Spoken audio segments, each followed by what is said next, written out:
और यहाँ आपको बताएं कि पाकिस्तान के खतरनाक तरीन दुश्मन की अफगानिस्तान में पुरस्कार हलाकत। मासूम शहरियों को कातिल बदनाम जमाना दहशतगर्द सनाउल्लाह गफारी उर्फ शहाबुल मुहाजिर अफगानिस्तान के शहर कन्नड़ में मारा गया। दिफाई तज्जियाकार अब्दुल्ला हमीद ने सनाउल्लाह गफारी की हलाकत को बड़ी कामयाबी करार दिया है।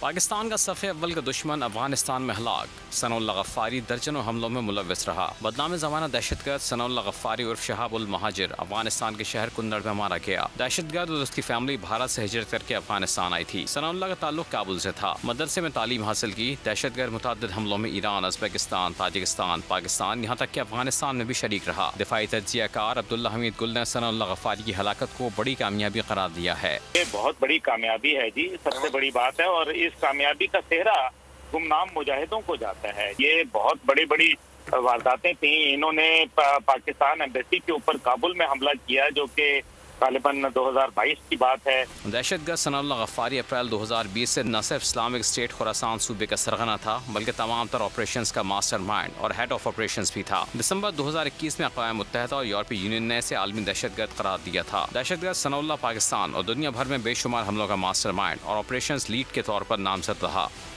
अदलो इंसाफ की बात सब करते हैं, पर हकीकत में सच के साथ निडर होकर खड़े रहने की जुर्रत नजर नहीं आती। बोल ने तश्कील दी 10 कोर्ट रिपोर्टर्स की टीम, जो केस की बेस तक जा पहुंचे। पैनल पे सफ़े अव्वल के legal experts. Court round up Neelam Arshad के साथ सिर्फ बोल पे। सब्सक्राइब करें और बेल दबाएं ताकि कोई खबर रह न जाए।